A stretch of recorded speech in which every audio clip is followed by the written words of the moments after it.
Alors, donc, notre panel, nouveau panel, ça parle du... Il y a qui? Donc, notre nouveau panel, ça parle du sage et de l'argent.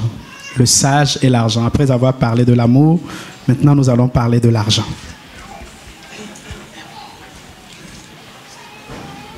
Ah, le pasteur... Ah, je pense que j'ai oublié le pasteur Mohamed. Il est déjà parti. Bon, il est là. D'accord. Oui, si le pasteur Mohamed peut nous rejoindre. Désolé pour ce qu'on...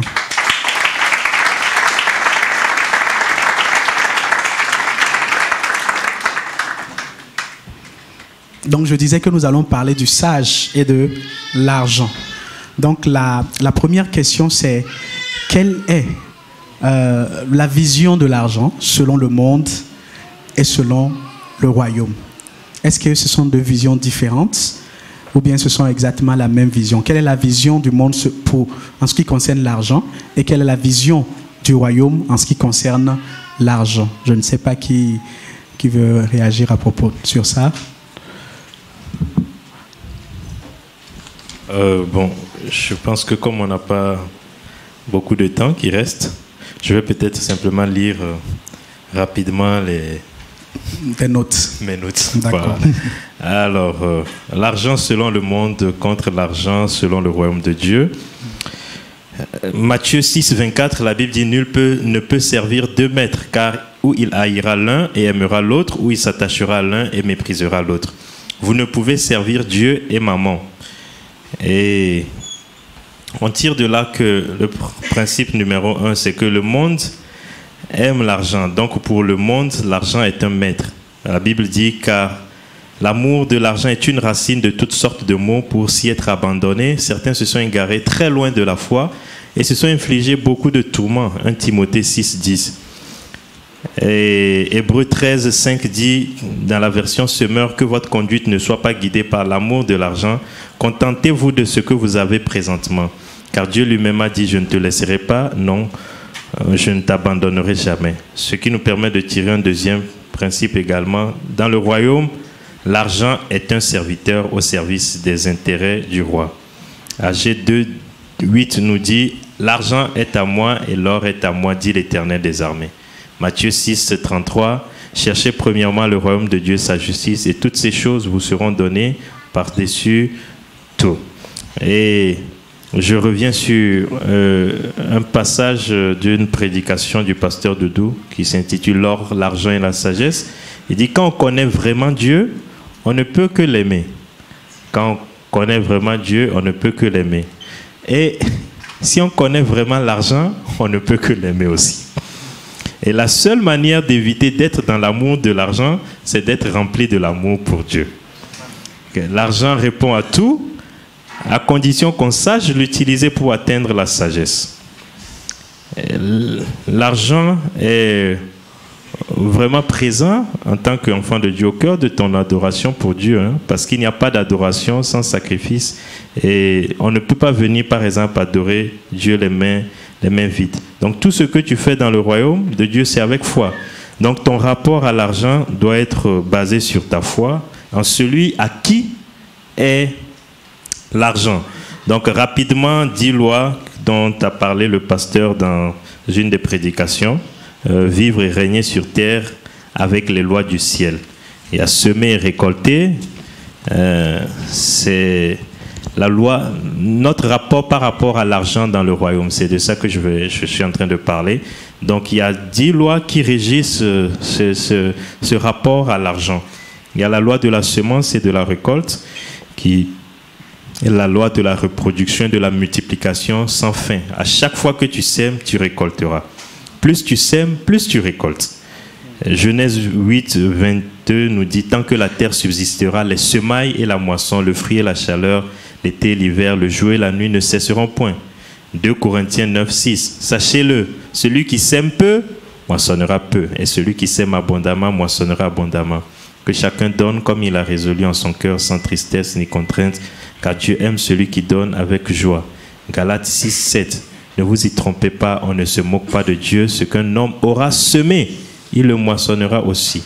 Donc on voit que la semence, la moisson est toujours proportionnelle à la semence. Donc s'il n'y a pas de semence, il n'y a pas de moisson. Les prémices, donc c'est la reconnaissance à Dieu, les premiers fruits, les premières parts à Dieu. C'est dire à Dieu, si j'ai ça, c'est grâce à toi. Et chacun devrait avoir une application plus personnelle et plus profonde de cette loi. Par exemple, certains peuvent dire les prémices, c'est peut-être le premier salaire de ma carrière professionnelle. D'autres vont plus loin, c'est le premier salaire de chaque année. D'autres vont plus loin, c'est le premier salaire de chaque augmentation. Mais le principe, c'est de consacrer mon premier au Seigneur pour lui dire que le reste de ce qui va suivre lui appartient. Pour dire que je te confie ma carrière, tu as la primauté dans ma carrière, je veux que tu sois et que tu es le premier en tout. Donc les prémices disent ça à Dieu. Je te reconnais que tu es le premier en tout, que mon premier est à toi et que je sais que tu n'es jamais aussi le dernier à recevoir. Donc, ça peut maintenant, tu peux l'appliquer comme selon ta foi. Ça peut être ta première bourse en tant qu'étudiant de l'année, ça peut être ton premier salaire quand tu as commencé à travailler, ton premier salaire de l'année, ton premier salaire après un changement de boulot, ton premier salaire après une promotion. Donc, en fonction de ta foi. Mais l'idée, c'est vraiment de comprendre que tu dis au Seigneur, tu es le premier. Parce que la Bible dit que honore l'Éternel avec tes biens et avec les prémices de tout ton revenu. La troisième loi, c'est la loi de la dîme, le dixième de ton revenu. Permet d'ouvrir les yeux, d'assurer la protection divine. Je ne vais pas trop insister dessus parce que je pense qu'on y reviendra un peu. Les offrandes, les sacrifices et les dons volontaires, c'est la quatrième loi. Ça sert à participer à la promotion de l'évangile et à l'accomplissement de la grande mission. L'argent aussi sert dans la loi de l'hospitalité. Aider l'étranger, recevoir un étranger, le traiter mieux que quelqu'un de la maison, c'est une des lois spirituelles de l'argent que nous voyons. Et aujourd'hui, bon, dans certains, c'est devenu délicat de prendre un étranger, de l'amener dans la rue, mais ça peut se manifester par un étranger qui n'a nulle part dormi. Tu peux lui payer une chambre d'hôtel, par exemple, pour passer la nuit. C'est toujours la loi de l'hospitalité. Il y a les aumônes, la loi des aumônes, l'aide aux nécessiteux, aux pauvres, à l'étranger, aux veuves, aux orphelins, aux chômeurs. Il y a la loi de la libéralité, l'aide abondante, large. Le droit d'honneur, c'est une autre loi, c'est la reconnaissance, la grâce de Dieu dans un instrument humain où par tes finances, tu honores la personne. Le droit d'aînesse, la reconnaissance de la grâce de Dieu dans un aîné. Et l'épargne, qui est la préparation de l'avenir. Ta victoire sur l'avenir par le présent. Avant d'avoir plus de la part de Dieu, tu commences à dépenser moins et tu cultives la maîtrise dans le domaine des dépenses. Donc, deux clés importantes, c'est que si l'argent est votre maître, vous dépendrez de lui, comme dans le monde. Dans le monde, l'argent est le maître. Dans le royaume, Dieu est notre maître et l'argent est notre serviteur. Donc, ces 10 lois, en fait, je n'ai fait qu'une illustration d'une prédication. J'ai tiré ça d'une prédication du pasteur Doudou, qui est vivre et régner sur terre avec les lois du ciel. Voilà, donc brièvement, je liste ça comme ça après, ancien Syrie pourra continuer. Je reste sur ces 10 points, on vous a dit c'est des clés, c'est des leviers sur lesquels on doit jouer pour avoir une vision différente de l'argent et puis pour savoir aussi que l'argent est important. Pour ne pas qu'on vous trompe que l'argent, les chrétiens, vous savez à l'époque, les prêtres, ils avaient que les Renault 4, ils ne doivent pas avoir de grandes voitures parce qu'on est humble, etc. Les principes du monde qui gèrent l'argent viennent souvent de la Bible. Quand les gens disent le temps, c'est de l'argent. Souvent, on peut dire oui, ce n'est pas un verset biblique, mais vous savez, hier, on a dit que la loi de l'honneur donnait quoi? Quand tu as plus de temps, tu peux avoir plus d'argent. c'est exactement ça que les gens reprennent et puis te disent time is money. Mais quand c'est en anglais, on pense que c'est un philosophe qui a créé ça, etc. Bien sûr, si tu as plus de temps, tu peux faire plus de choses, etc. Et donc, ils disent ça dans le monde. C'est pour cela qu'on a souvent l'impression qu'il y a beaucoup de choses qui sont très proches entre la manière de voir l'argent du monde, parce qu'ils s'appuient sur des principes qui sont bibliques. Donc ces 10 lois-là, il faut les appliquer. Il faut les appliquer. Et puis, le Seigneur est fidèle. Il répond à ça. Donc la question c'était, je pense que l'ancien il y a largement répondu, quelle est la différence entre la manière dont on voit l'argent dans le monde et comment on voit l'argent. L'argent est notre serviteur, et comme on le dit souvent, quand tu as un serviteur, eh ben, tu le mets à contribution. Si tu as un servant à la maison, tu lui donnes des ordres, tu lui dis lave-moi ceci, tu lui parles, il ne fait pas ce qu'il veut. Il fait ce que tu veux. Alors que de l'autre côté, dans le monde, c'est les gens qui sont au service de l'argent. Les gens font tout pour l'argent. Donc ça, c'est vraiment la différence. Je ne sais pas si le frère Max ou le pasteur Mohamed a quelque chose à ajouter. Ouais, je pense que tout a été dit par l'ancien Élie, mais je vais juste ajouter que souvent les chrétiens, ils ont peur de l'argent parce qu'ils ont peur de tomber dans des pièges de l'argent, dans la domination de l'argent, dans l'influence. Vraiment, c'est plutôt ça.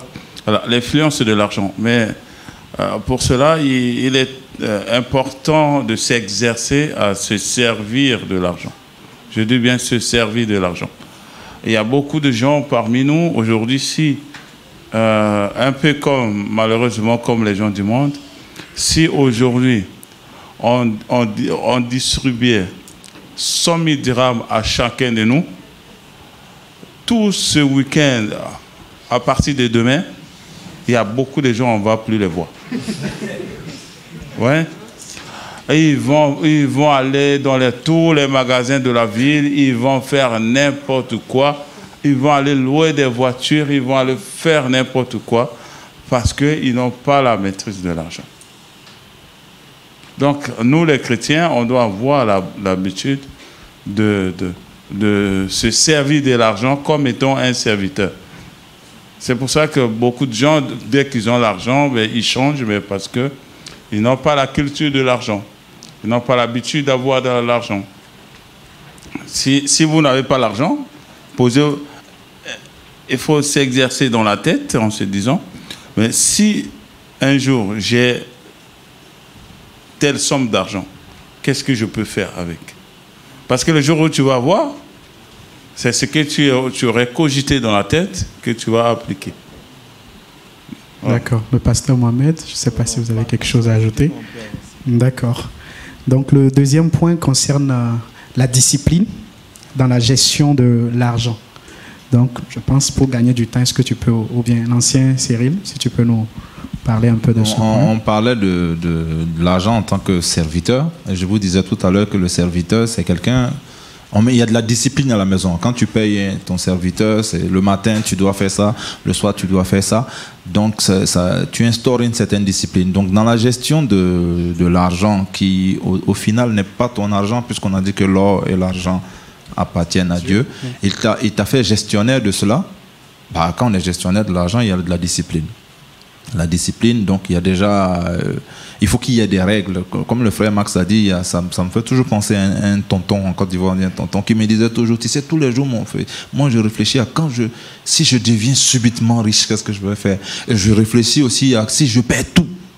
Là, je me lève le matin, ma maison a brûlé, j'ai plus rien, mais qu'est-ce que je vais faire? Il plaisantait pas, il pensait. Donc les situations comme ça je pense que c'est pendant le séminaire que le pasteur nous avait parlé de quelqu'un, oui, quand il disait qu'il remontait les cartons d'argent avec son père et qu'arrivé là, il s'est demandé qu'est-ce qu'on allait faire de tout ça. Et il a dit quelque chose de très pertinent. Il faut que les projets soient là avant que l'argent n'arrive et pas le contraire. Ça veut dire qu'il faut mettre des règles, de la discipline et ordonner à ton argent. Donc quand on parle un serviteur reçoit des ordres pour savoir ce qu'il doit faire. Donc, ici, quand je dis serviteur, c'est l'argent.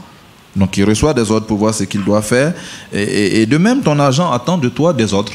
Donc, toi, tu as l'argent du loyer. Toi, tu as l'argent que je mets de côté pour mon mariage. Toi, tu as l'argent du Seigneur. Toi, tu es... Et quand tu as cette discipline, après, chacun doit faire ce pourquoi tu l'as envoyé. Il ne faut pas que tu sois un mauvais maître pour venir après remélanger la discipline que tu as fait et te dire à l'argent qui était l'argent indiqué pour faire la dîme, de le prendre pour payer le transport de quelqu'un, etc., etc. Donc, il faut être discipliné et être rigoureux. Les choses les plus difficiles à discipliner, c'est nous et notre argent. Un serviteur ne reçoit pas d'ordre, il ne fait pas ce qu'il veut. De même, si vous ne donnez pas d'ordre à votre argent, c'est ce qu'on dit, bah, il va faire ce qu'il veut. Si vous avez un serviteur à la maison, vous ne lui dites pas ce qu'il va faire, il va inventer des choses. Et c'est pour cela que votre argent, quel que soit son montant, il faut discipliner. Et de manière pratique, discipliner son argent, c'est avoir des postes budgétaires. Et je pense que le pasteur aussi, toujours dans le cadre d'un enseignement, ici nous avait donné des postes qui doivent exister dans le petit carnet budgétaire de tous les chrétiens, en principe. Tout en haut de la liste, la dîme, les engagements et les vœux. L'argent qui n'est pas pour toi, c'est pas pour toi.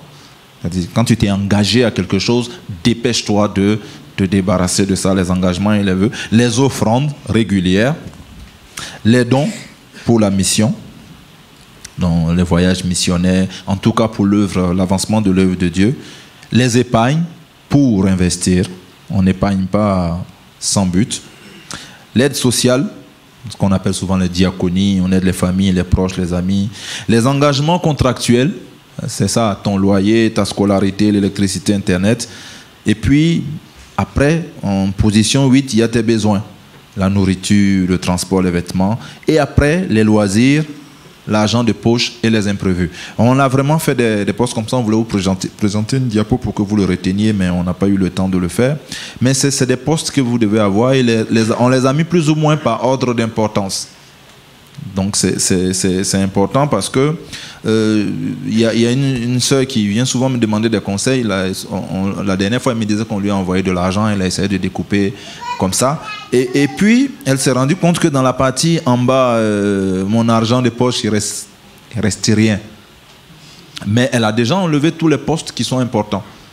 Et le sacrifice, c'est ça. C'est-à-dire, quand aujourd'hui, toi, tu ne manges pas, mais tu as donné ton offrande, je ne donnerai pas au Seigneur quelque chose qui ne m'a pas coûté.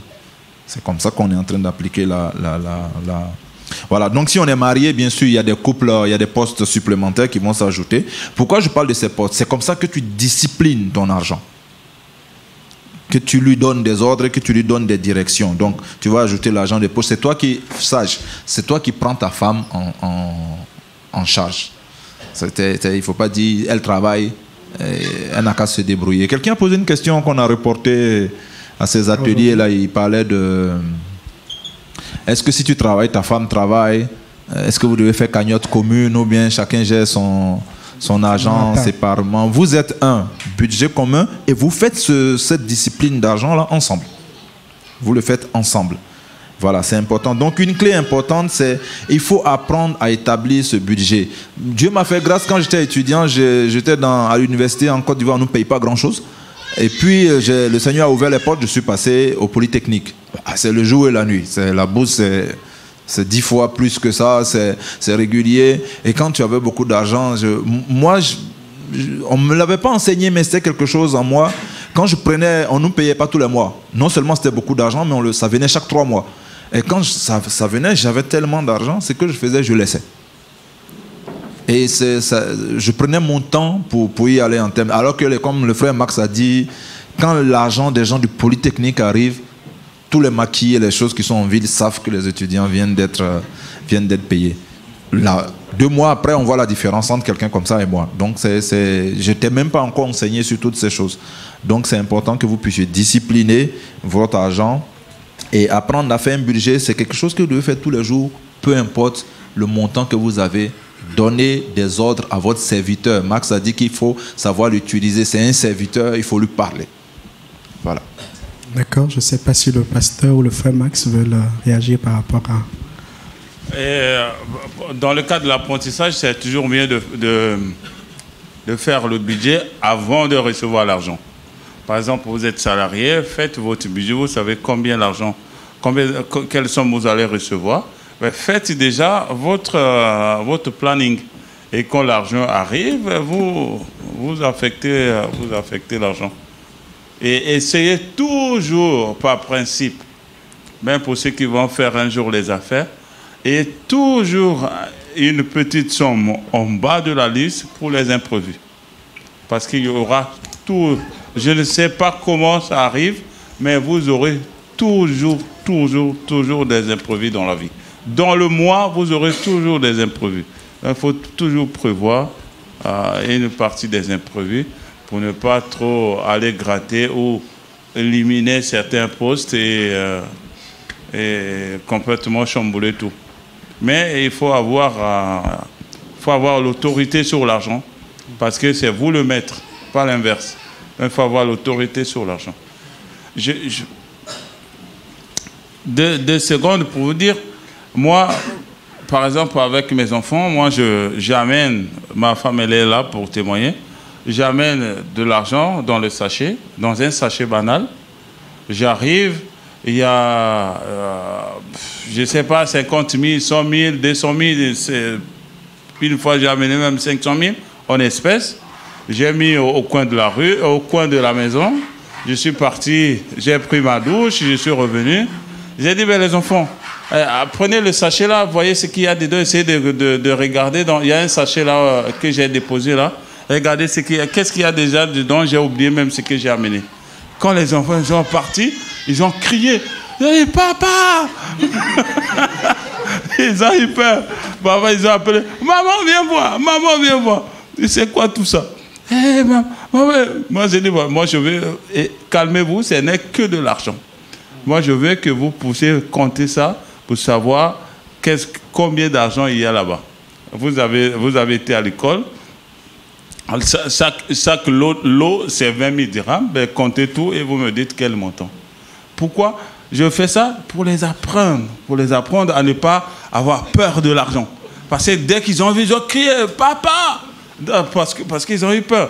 Donc, il faut les apprendre à avoir le contact avec l'argent pour ne pas avoir peur. Pour que, dès leur âge, qu'elles sachent que l'argent n'est qu'un serviteur. Et un serviteur banal. Amen.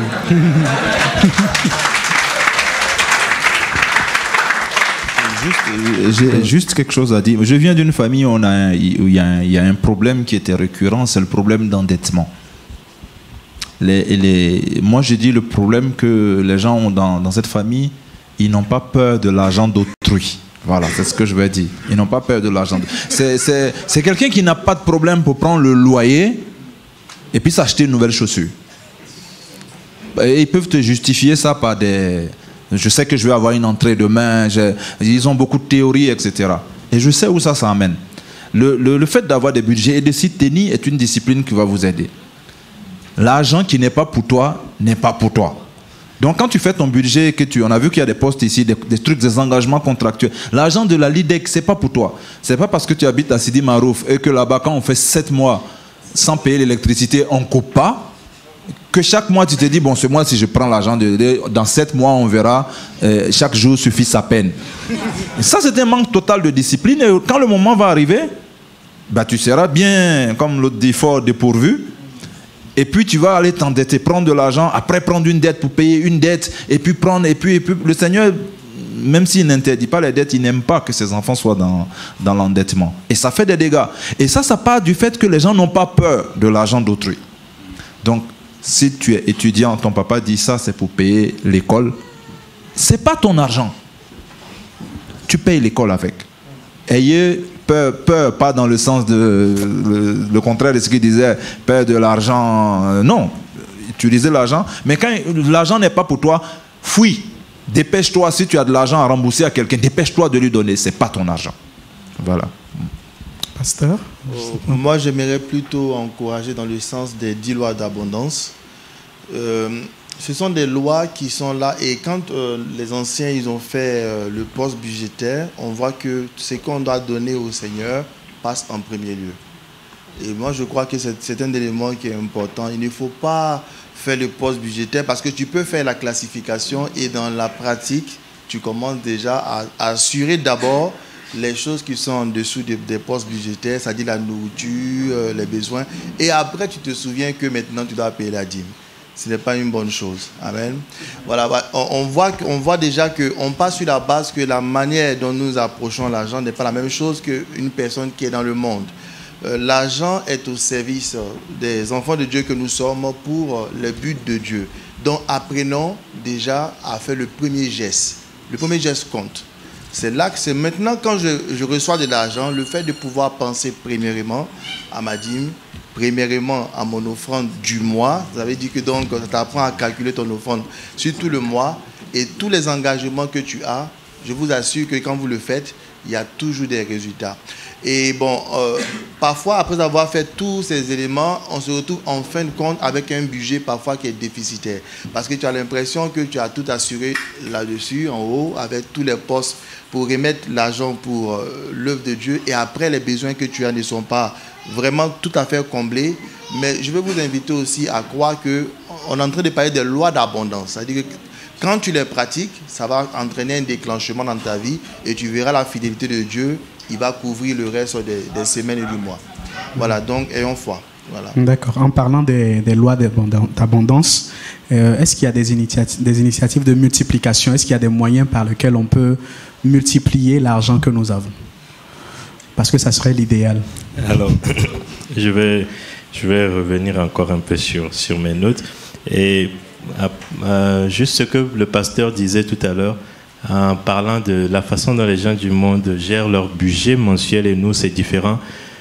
Je ne me suis jamais rendu compte, parce que ça faisait tellement longtemps que je pratiquais la dîme, je ne me suis jamais rendu compte que c'était étrange de donner la dîme, de donner le dixième, tellement que c'était devenu un réflexe. Depuis mes années de lycée, je donne toujours les 10%. Donc, un jour, j'étais au boulot avec un collègue et c'était plutôt chez un client. Et il me disait, il y avait un qui disait, ah, j'ai fait la Côte d'Ivoire et tout ça. Et puis, il était en train de dire, tu sais, il était en train de dire à notre ami marocain, en lui disant que tu sais, là-bas, tu es chrétien, n'est-ce pas? J'ai dit, oui, tu es évangélique, catholique, protestant. Je dis, je suis évangélique et tout.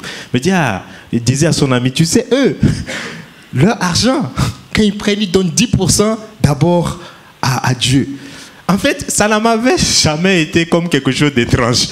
Mais en l'entendant dans sa bouche, je dis oui, c'est vrai, quand quelqu'un l'entend du dehors, ça peut être comme quelque chose de bizarre. Et puis, il disait ça comme s'il était choqué.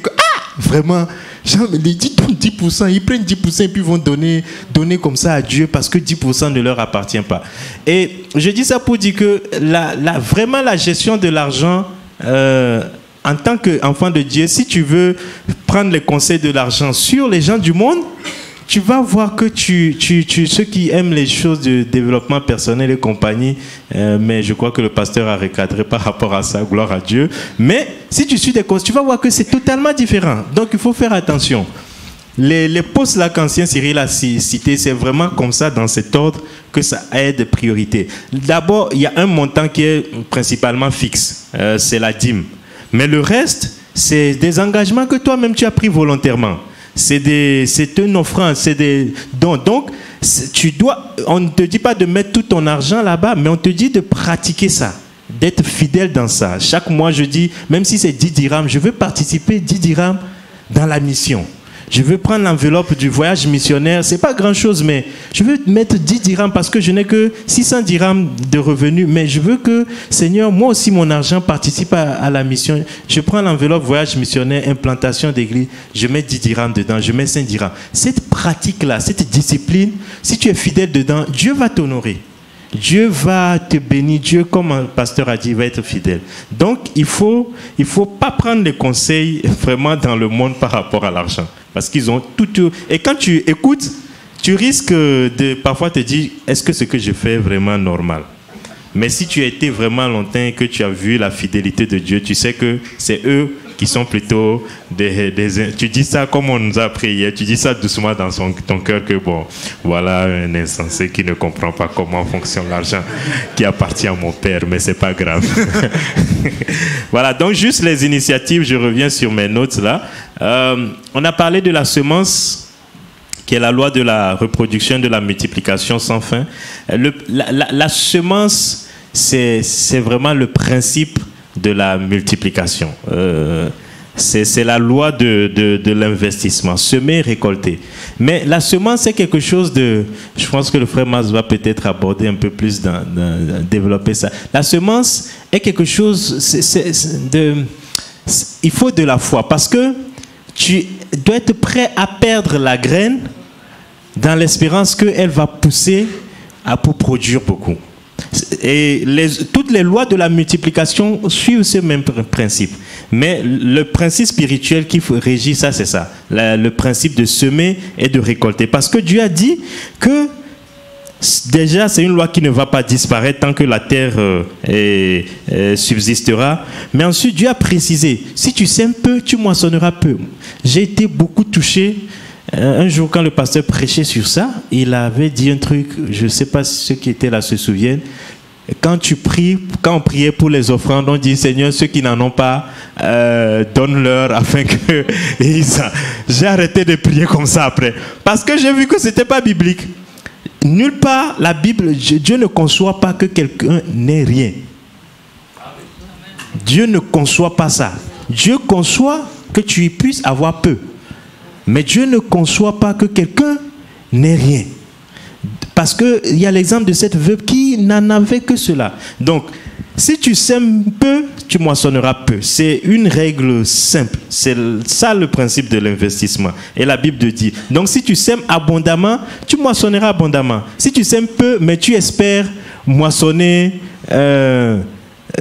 abondamment, c'est pas normal. Si on donne l'exemple supposons on fait une tontine, et on dit, on donne en fonction de la proportion que chacun donne. Celui qui donne 1000 va recevoir à la fin 10 000. Celui qui donne 2000 va recevoir 20 000. Juste un exemple.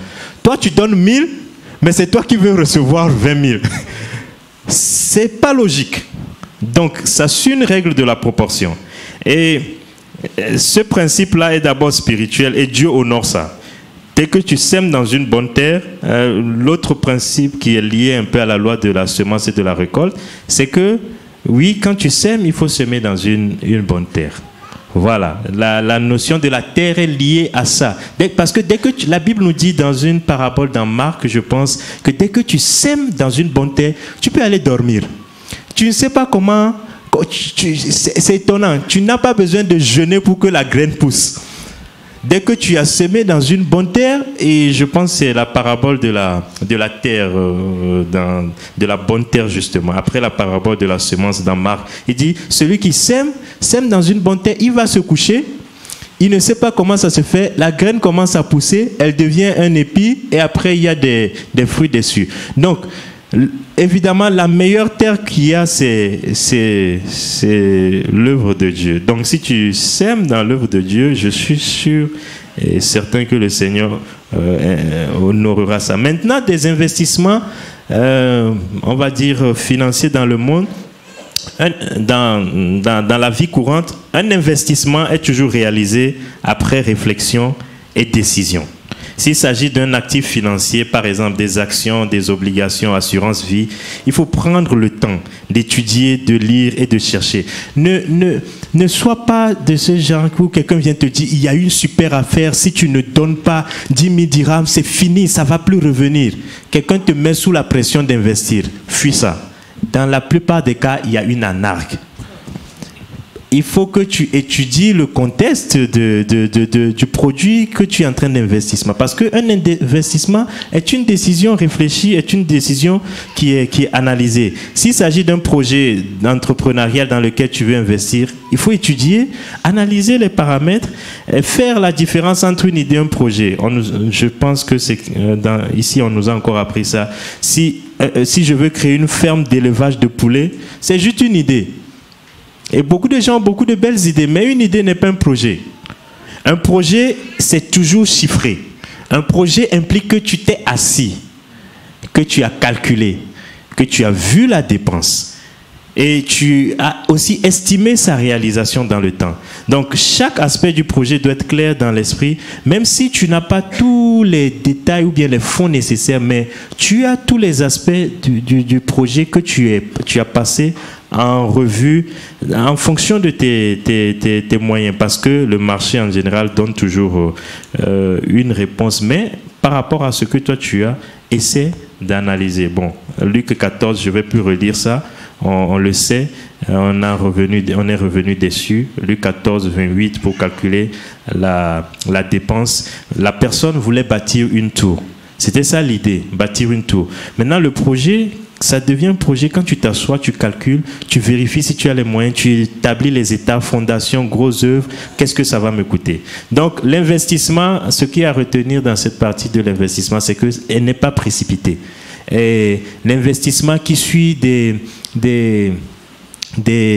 on va dire des rendements, on va dire extraordinairement élevés, dans la plupart des cas, et surtout dans un court terme, dans la plupart des cas, il y a une arnaque. Ma mère, quand j'étais petit, me racontait une histoire qui m'est restée dans ta tête, où quand elle était au pays, quelqu'un venu c'était au Nigeria, lui est venu lui dire, donne-moi une enveloppe de 50 000, je vais le multiplier.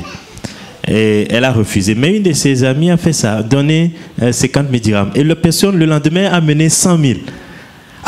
Donc, il revient, donne-moi 100 000, je vais te donner 200 000. Et il a me donné 100 000, la personne a donné 200 000. Donc, la personne dit, maintenant, si tu veux, vraiment, il y a une nouvelle dimension. Donne-moi 2 millions, tu vas avoir 20 millions. Donner 2 millions, disparu. Et ça, c'était resté dans ma tête. Mais vous savez quoi? J'ai un ami, ingénieur, de la même promo que moi, qui est ingénieur, c'est-à-dire un intellectuel ingénieur, 5 ans d'expérience en ce moment, qui est venu un jour me raconter une histoire comme ça. On l'a narqué comme ça. On est venu lui dire, on peut changer les billets, un produit qu'on met sur les billets, ça va devenir des dollars. Une histoire où il s'est ruiné, a pris de l'argent du chantier qui ne lui appartient pas. 120 000 dirhams pour aller acheter ce produit. Parce que la personne l'avait montré, il lui a donné d'abord ces 5 000, il lui a montré un petit billet, a versé un produit dessus, c'est devenu 10 000 dirhams. Donc il dit, le reste de la caisse là, si on doit transformer ça, il y a $1 million là-bas. Toi tu investis juste 100 000, tu as 500 000 dirhams. Et ce gars, à un moment donné, un ingénieur qui gagnait près de 20 000 dirhams, demandait l'argent de poche. Parce que son boss, heureusement, était gentil, ne l'a pas envoyé en prison quand il a détourné l'argent. Mais chaque mois, quand le salaire arrive, son boss coupe. Ça vient 10 000 dirhams, son boss coupe tout pour qu'il puisse rembourser toute la somme. Donc, quand tu tombes sur une opportunité où on te dit tu as gagné un truc, voilà, c'est toi que tu gagnes $1 million le lendemain, on ne devient pas millionnaire comme ça dans la vraie vie. Donc, sache qu'il y a toujours une arnaque derrière. Voilà. Un élément initiative de multiplication, c'est ce qu'on appelle les sources alternatives de revenus. Ça répond à une sagesse de diversification des revenus, en essayant de créer des flux complémentaires de revenus. Et au-delà de ton activité professionnelle principale, essaie de voir si tu as des talents complémentaires, regarde ce que tu as dans la main qui peut être utilisé pour générer une source alternative de revenus. Une forme d'investissement, c'est d'utiliser son épargne pour générer cette source alternative de revenus. L'objectif de la source alternative de revenus, c'est que tu aies un revenu passif à terme. À un moment donné, tu as un revenu passif, c'est-à-dire une source d'entrée d'argent qui n'est pas dépendante de ton implication quotidienne et directe. Donc, ça peut être la mise en place d'un système, un commerce parallèle que tu as commencé à financer avec ton argent pour que ça crée une source alternative de revenus. Bon, il y a la libéralité aussi, qui est une initiative de multiplication, et les aumônes. Je vais m'arrêter là-bas pour laisser la parole au frère Hervé. Voilà. D'accord. Je ne sais pas si le frère Max veut réagir à ça, ou bien le pasteur. Et puis après, on va laisser les gens poser des questions. Bon, je pense qu'on va aller aux questions, vu que le temps est passé. L'ancien Elia a assez parlé. Mais en matière de semences, l'ancien Elia a déjà quasiment tout dit. Mais on ne devient pas riche comme ça. Il faut investir, il faut semer. Il y a un exemple qui est très parlant, qui parle justement de l'investissement dans la Bible. C'est l'histoire de la veuve et son enfant par rapport au prophète Élie. Hein? On voit que avec le peu qu'elle avait, elle a investi et après le Seigneur a multiplié. C'est l'image pour montrer que il faut, si on veut avoir davantage, il faut multiplier. Il faut avoir la notion de multiplier. Si on veut vraiment que le Seigneur revienne vite pour nous les chrétiens, si on veut vraiment que l'or et de l'argent reviennent aux mains des chrétiens, et les chrétiens, on a besoin d'investir. On a besoin d'apprendre à investir. Et dans ce domaine, malheureusement, on est très, très, très loin par rapport aux gens du monde. Et on n'est pas, franchement, la tête en la matière. Donc, on doit changer nos mentalités. On doit avoir... C'est des risques, mais c'est des risques mesurés, c'est des risques calculés. On ne va pas à l'aveuglette. Mais il faut avoir du courage, et d'autant plus que nous avons l'Esprit de Dieu avec nous. D'accord, donc nous allons passer aux questions. Donc, si vous venez ici, donc les trois personnes. Donc, oui, lui. Et puis, voilà, 3 personnes. Donc, allez-y.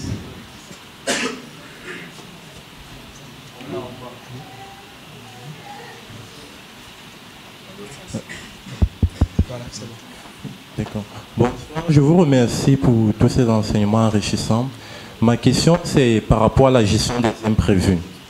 C'est vrai, on a essayé de lister selon les priorités, mais parfois il s'avère que après avoir fait, je vais dire, mais parfois il s'avère qu'après avoir, je vais dire, s'être débarrassé de ce qui était le plus important, peut-être on avait prévu un budget, je prends un exemple pour une chaussure ou pour acheter quelques vêtements. Et là, on a fait face à un imprévu. Peut-être c'est un ami qui vous appelle, il a une situation, peut-être c'est quelqu'un, un membre de la famille, ou peut-être on avait prévu vraiment se prendre du temps pour soi, se divertir. Donc ma question, c'est vraiment sur la gestion des imprévus. Je n'ai pas compris la question. Ma question, c'est sur la gestion des imprévus. Comment faire face à des imprévus? Comment s'organiser en fait? C'est vrai, parfois même le budget qu'on prévoit pour les imprévus n'est pas suffisant. D'accord. J'avais une... Bon. Donc, j'ai pas compris la partie. Un ami est venu te demander... Je dis par exemple, j'ai fait un budget pour acheter une chaussure et là, un ami vient me poser un problème. Là, c'est un imprévu. Comment gérer? Quelle est la...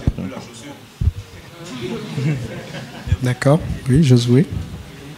Bonsoir à tous. Moi, j'aimerais exposer un cas pour pouvoir avoir une solution, en fait. Bon, supposons que je sois en train d'épargner et j'ai peut-être une chaussure ou une chemise. On prend le cas d'une chaussure dont la semelle est usée et dont j'ai toujours besoin. Mais je sais que le fait de remplacer les semelles simplement ne résoudra pas totalement le problème. Étant donné que je tiens à mon épargne, est-ce que ça ne serait pas d'aimer tant l'argent que de me dire que je vais me contenter quand même de changer les semelles au lieu de changer totalement la chaussure ou bien de m'acheter une nouvelle chaussure? Et au fait, ce cas ouvre le chapitre de la limite qu'il existe entre le contentement et puis l'avarice.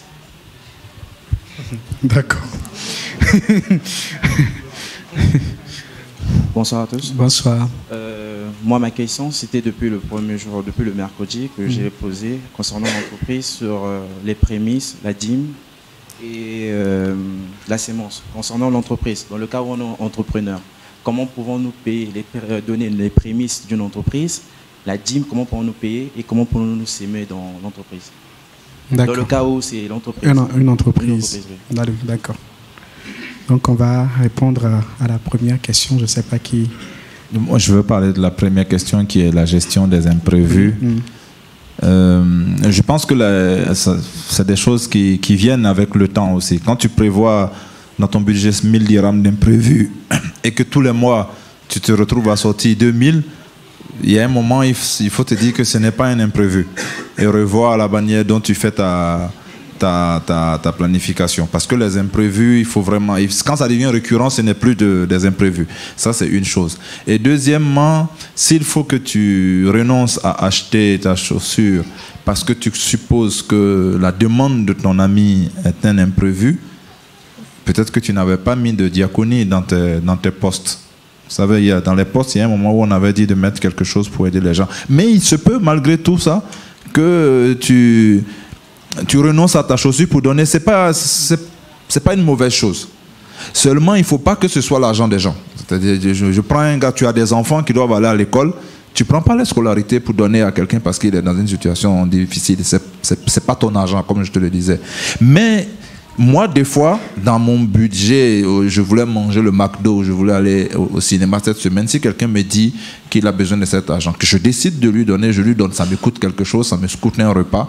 Parce que si tu attends d'avoir un truc qui ne va rien te coûter avant de donner aux gens, je pense que tu rates quelque chose. Il y a de la sagesse dedans. Il ne faut pas que tu sois non plus en sandales tout le temps.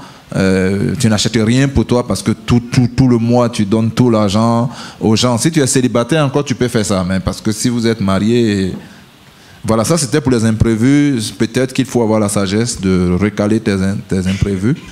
Et puis il y a des moments où il faut se rendre compte que on ne peut pas régler un problème. Il y a des gens qui ont un blocage parce qu'ils pensent que s'ils n'aident pas un frère, le Seigneur va noter ça dans un livre quelque part. Prie pour lui, aide-le à comprendre toutes ces choses et ça va aller. Si cette fois-ci tu ne peux pas lui donner, tu ne peux pas lui donner. Voilà. D'accord.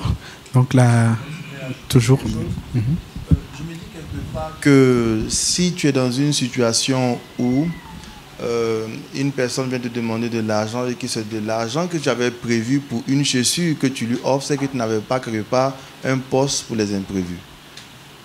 Je crois. Parce que si tu avais un poste pour les imprévus, je crois que ça serait sorti de là-bas. Mais si par exemple tu prends de l'argent que tu avais destiné pour une paire de chaussures, en ce moment ça veut dire que quelque part dans tes postes budgétaires, tu n'avais pas un côté imprévu. À mon sens. Ou bien je pense qu'il parlait de si ça dépasse l'imprévu. Si ça dépasse l'imprévu. Bon, toutefois, comme l'ancien Cyril l'a dit, moi je vais aborder le côté de donner avec un bon cœur. Vous voyez ?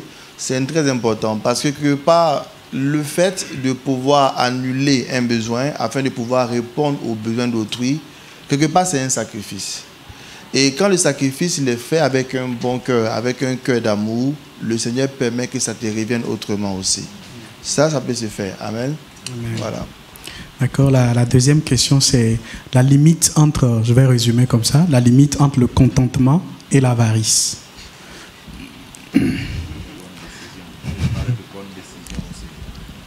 Ça, il y a un moment où il a parlé de bonne... changer la semelle ou acheter une nouvelle chaussure. Voilà. Des fois, c'est une question très technique. Tu as raison, parce que des fois, on fait des mauvais calculs. On se dit... la dernière fois, je regardais un document chez le frère Eli où on parlait de différence entre la manière de réfléchir des riches et des pas riches. Je ne vais pas utiliser l'autre mot. Il disait que si tu vas chez le riche, tu trouves une machine à café de haute classe. Et celui qui n'est pas riche préfère acheter un truc moyen de gamme ou bien même aller acheter du café chez le gars d'en bas parce qu'il me dit qu'une tasse de café, ça ne me coûte que 4 dirhams. Et il a fait un calcul très simple. Toute l'année, j'achète 2 tasses de café par jour à 4 dirhams, tac, tac, tac, tac. Il trouve un chiffre, il prend le prix de la machine à café. Des fois, une réflexion logique te montre qu'il vaut mieux acheter une nouvelle chaussure maintenant que de souder tes semelles et chaque 2 mois, tu vas le changer. Une réflexion logique peut te montrer aussi que je préfère acheter une télévision de 1000 dirhams qu'une de 10 000 dirhams parce que je suis prêt à la changer dans 2 mois. C'est de la logique aussi, la réflexion, la sagesse du Seigneur nous aide dans ce sens-là. Donc c'est une question de bonne décision. Sinon, c'est pas parce que tu as préféré changer la semelle alors que tu vois qu'il est mieux de t'acheter la chaussure, donc tu aimes l'argent. Je crois que la question allait un peu dans ce sens-là. On n'est pas dans le domaine d'aimer l'argent. Il t'a juste manqué de la réflexion pour calculer. t'asseoir et puis calculer. Faites des calculs. Des fois, il vaut mieux faire un investissement important maintenant pour être tranquille à long terme. Donc ça, c'est dans le sens de c'est pas que tu aimes l'argent. Mais si effectivement, tu ne veux pas changer, acheter des chaussures parce que tu aimes l'argent, oui, tu vas continuer à porter les semelles tracées dans l'autre sens. La frontière entre moi, je dis souvent que le contentement, c'est être content de ce qu'on a. L'avarice, c'est quelqu'un qui a et qui ne veut pas faire sortir. C'est deux choses différentes. C'est-à-dire, tu sais qu'il te faut 25 000 dans le mois pour couvrir tout ce que tu aimerais faire. Tu n'as pas. Pour l'instant, tu as ton salaire de 4 500. Tu fais ce que tu as à faire là-dedans en étant content. Ça, c'est le contentement. Si tu fais en boudant, etc., tu n'es plus dans le contentement. Je pense que je détourne un peu le mot de son contexte, mais c'est comme ça. Le contentement, pour moi, c'est ça. L'avarisme, c'est tu mets sous ton matelas, il y en a, et tu ne veux pas le faire sortir. Donc, c'est deux choses différentes. Oui, l'ancien Élie. Je voudrais juste dire que l'autre pièce de la médaille de l'avarice, c'est la cupidité. L'avarice, il y a l'aspect où tu veux pas faire sortir, comme l'avare de Molière. Mais il y a l'autre côté, parce que la Bible, quand j'étudiais ce sujet sur l'argent dans la Bible, tu vois que quand la Bible dit car l'amour de l'argent est une racine de tous les mots, le mot qui est traduit là-bas, bizarrement, c'est l'avarice par certains, et qui veut dire aussi, qui dans un sens peut vouloir dire la cupidité. Donc, parfois, ne pas vouloir sortir l'argent par être pingre, voilà, c'est une façon d'aimer de l'argent. Et parfois, vouloir en avoir trop, parfois avec des mauvais moyens, c'est une façon aussi d'aimer l'argent. Donc, peut-être que tu penses que c'est pas de l'avarice, c'est pas de l'avarice, mais peut-être c'est de la cupidité aussi dans un sens. Tu veux juste gratter sur des postes. Mais comme ancien Cyril a dit, parfois, quand tu fais une réflexion, souvent, tu vois que les riches parfois préfèrent acheter une chaussure qui coûte 1200 dirhams et qui ne la change qu'il y a 5 ans. Le pauvre va peut-être vouloir prendre une chaussure de la Médine à 200 dirhams, changer ça chaque 2 mois parce qu'il veut se faire voir. Maintenant, tu vois l'intention qui est derrière. Tu vois, l'autre considère ça simplement comme... la chaussure n'est pas un objet pour lui de se faire voir. C'est un objet d'utilité. Il prend celui qui est le plus utile pour lui pour tenir dans la distance qu'il considère. Et l'autre, c'est un objet de se faire voir. Donc, il change 200 dirhams chaque 2 mois. Tu vois que sur 3 ans, il a dépensé plus que l'autre. Donc, c'est une analyse comme ça souvent qui t'aide à prendre des décisions de dépenses. Voilà. D'accord. Et puis, je pense aussi que pour épargner, quand même, on ne va pas épargner puis arriver à la fin de l'épargne étant nu, étant dénudé et tout. Voilà. Donc, il y a un bon sens qui est là. J'ai une épargne, je vise quelque chose, j'ai une entreprise. Alors, je me dis, Seigneur, il me faut mettre une telle somme de mon revenu à part pour... Mais pendant ce temps, si tu as besoin d'une chaussure, vas-tu réfléchir s'il faut encore... je crois que dans un temps, parfois, il y a le besoin qui s'impose. Tu peux faire face à cela par la grâce de Dieu. Dieu va pouvoir aussi. C'est bon. D'accord. Donc, il y a le frère qui a posé la question sur les dîmes et prémices pour... dîmes, prémices, et puis le troisième, c'était quoi? Semences. Les semences pour un entrepreneur. Pour l'entreprise.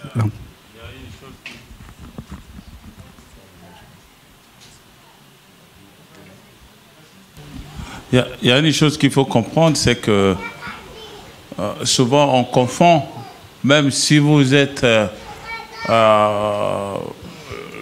le créateur de l'entreprise, vous êtes le gérant, le PDG, je ne sais pas comment vous allez vous nommer, mais il faut savoir que l'entreprise, juridiquement,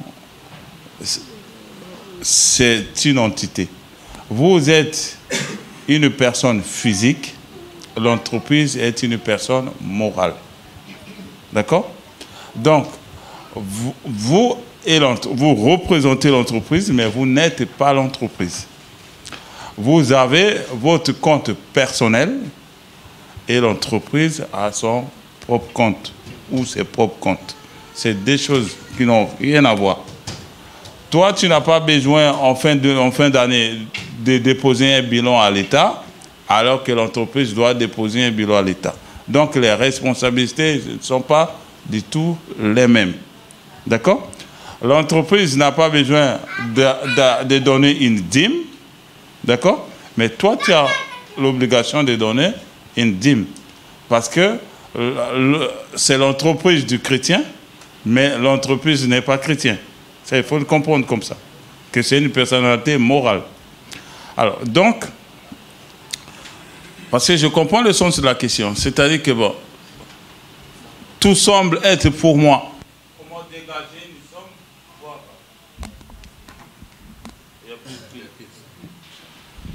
somme? Comment dégager une somme pour pouvoir donner la dîme, pour pouvoir donner... Alors, dans ce cas, on arrive à une solution qui est très simple. Souvent, les gens ils font beaucoup d'erreurs là-dessus. Il faut se fixer un salaire. Il faut se fixer un revenu. Comme ça, sur la base de ton revenu, tu prends et tu donnes tes dîmes. C'est clair et net. Mais cependant, comme c'est l'entreprise du chrétien, comment dirais-je, il y a dans la part, dans les postes de l'entreprise, il y a beaucoup de postes qui peuvent être dégagés, qui vont te permettre de donner des prémices. Par exemple, ça dépend du métier, ça dépend de l'activité. Si par exemple, je ne sais pas, je prends un exemple, quelqu'un qui a une école privée, alors chaque début d'année scolaire, il peut se dire, ben, le premier enfant qui vient payer, cet argent, je donne à l'église. Je mentionne, ça rentre dans les caisses de l'entreprise, mais je le prends, je le donne quand même à l'église comme étant une promesse. Et je vais trouver, avec le comptable, de quelle manière je vais combler ce trou-là, par exemple. Vous comprenez? Donc, ça dépend de l'activité, ça dépend de la façon dont comment vous analysez prémices, donc il y a beaucoup de... Mais ce qui est sûr, c'est que l'entreprise est une chose et vous êtes une... Donc les comptes sont séparés. Donc vous ne pouvez pas dire que non, c'est l'entreprise, moi je ne sais pas comment sortir. Ça c'est un faux problème, il faut avoir un salaire. D'accord. Ancien Élie. Je voulais juste ajouter par rapport à ce que le frère Max a dit, que là, tu vas parfois dans l'objectif ou bien dans l'idée que l'entreprise t'appartient à 100%. Il y a des entreprises où tu es actionnaire à 50% ou à 25%. Et vous êtes peut-être 5 actionnaires. Tu ne peux pas aller prendre l'argent de la caisse, par exemple, pour dire je vais donner les prémices. Les autres vont t'envoyer chez le juge. Voilà. Donc, tu dois avoir un salaire quand tu es une entreprise, comme le frère Max l'a dit. Mais maintenant, il y a parfois dans les entreprises, on donne aussi à la fin de l'année les dividendes, par exemple. Donc, si l'entreprise distribue les dividendes, si tu es actionnaire à 100%, donc les dividendes à 100% te reviennent. Si tu es actionnaire à 50%, les dividendes te reviennent en fonction de tes parts. Donc, si l'entreprise distribue des dividendes, ça te revient en tant que personne physique qui a des actions qui a gagné. Donc là-bas, tu donnes la dîme, par exemple, sur cette dividende parce que ça revient comme un revenu qui est chez toi. Donc l'entreprise, on insiste vraiment sur ça parce qu'on fait beaucoup cette erreur-là. Il y a un entrepreneur chrétien qui disait que beaucoup d'entreprises africaines ne grandissent pas beaucoup dans des statuts de multinationales internationales parce que l'entreprise est considérée, l'argent de l'entreprise est mélangé avec l'argent du gérant et tout. Donc quand tu vas vers un entrepreneur, suppose qu'il a un chiffre d'affaires de 1 million, tu vas lui demander 5 000 dirhams, il te dit qu'il n'a pas d'argent, faut pas penser qu'il est avare ou bien qu'il est... Il te dit que lui, en tant que personne, il n'a pas d'argent, mon ami. Son entreprise a peut-être des... Mais il ne peut pas aller sortir l'argent de l'entreprise pour te donner. Parce que ça serait criminel, normalement. Mais ça, on ne comprend pas ça toujours et ça crée beaucoup de problèmes. Mais normalement, en tant qu'entrepreneur, tu dois séparer, comme on a dit. Donc, faut suivre cette partie-là. D'accord, on va prendre une dernière vague de questions. Une dernière. 1, 2 et 3. Et 4, d'accord. C'est bon. Bonsoir à tous. Alors je suis Lélie et merci pour l'occasion que vous donnez de poser des questions. Donc j'en ai 2.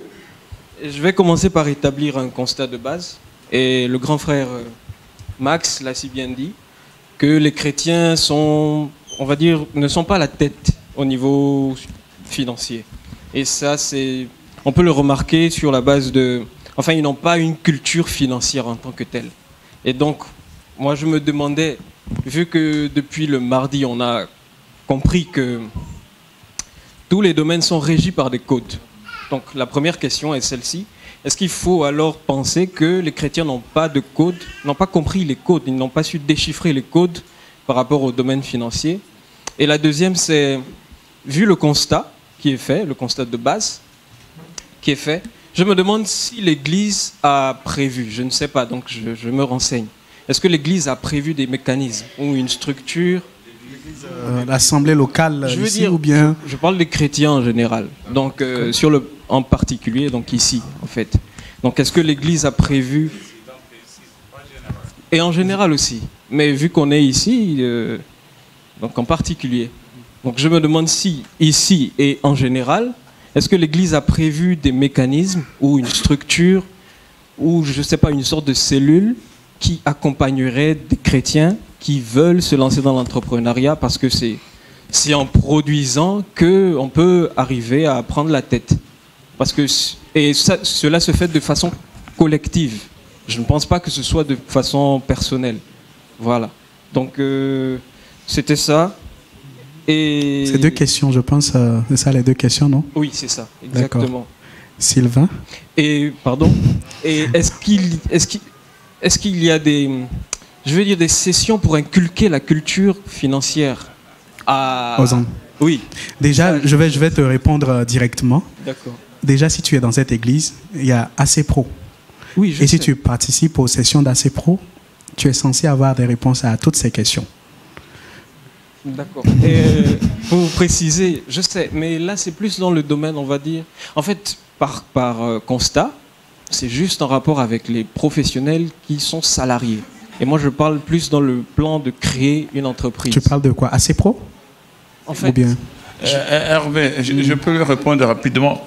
Il faut savoir que il faut comprendre quelle est la vision de l'Église. Quelle est la mission de l'Église? Déjà, la mission de l'Église, elle est claire, elle est biblique. Cependant, c'est en voyant les faiblesses parmi les membres du corps de Christ que l'Église organise ce genre de choses, ce genre d'événements, comme ACPro et tout. C'est pour vous aider. Mais elle n'a pas la vocation de créer une banque, ou bien de commencer à vous suivre, à vous aider à élaborer vos dossiers pour aller voir les banques, etc. etc. L'Église fait déjà trop en la matière. C'est à nous. Ça revient à la première question. Pourquoi on est si en retard en matière d'argent, en matière de business en général? Je me dis pour 2 raisons. La première raison, c'est qu'on a toujours vu le diable derrière l'argent. De façon générale, je parle. C'est que le chrétien a toujours vu le diable derrière l'argent, que le diable est caché derrière l'argent, attention à l'argent. Et le deuxième élément, c'est la peur d'investir, d'oser. Je ne sais pas si je peux ajouter quelque chose. Il y a aussi, je pense, l'éducation financière. Elle est personnelle d'abord. L'éducation financière de chaque enfant de Dieu est personnelle. Aujourd'hui, on a accès à tout ce qu'on veut, les livres qu'on veut, les documents qu'on veut, tout ce qu'on veut en ce qui concerne l'éducation financière, on peut avoir accès à cela.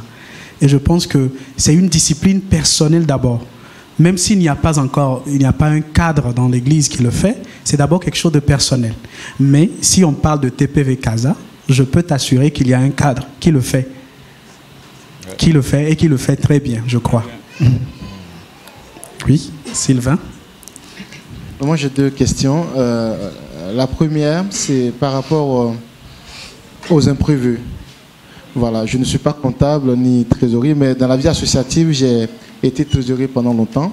Et quand on faisait les budgets, on nous disait chaque fois qu'il fallait que l'imprévu soit 10% du budget global qu'on met. Alors, est-ce que dans le cadre personnel de la gestion financière de ma maison, est-ce que ce principe est applicable? Ou encore, dans quelle proportion l'imprévu doit être prévu par rapport à mes dépenses globales du mois? Pour ne pas qu'au cours du mois, je sois amené encore à faire d'autres sacrifices alors que j'ai des poches de dépenses. Ça, c'est ma première. Alors, ma deuxième question, j'ai été partiellement satisfait de la réponse du panel par rapport à la question du frais concernant l'entrepreneur.